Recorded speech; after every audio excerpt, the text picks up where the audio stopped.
মানে নবী ফরাজির ছেলে শাহিদুল। কত হবে? 40।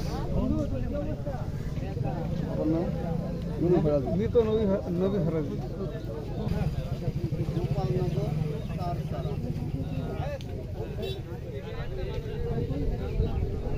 তার এখানে চুরি হয়, তবে ওই চোর চক্রের সদস্য হতে পারে। সে তারটির ওজন এবং এখান থেকে এই তারটি নিয়ে যাওয়ার জন্য অনেক লোকবলের প্রয়োজন।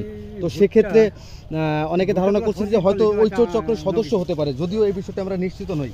তারপরে হয়তো আমরা আপনাদেরকে জানাতে পারবো।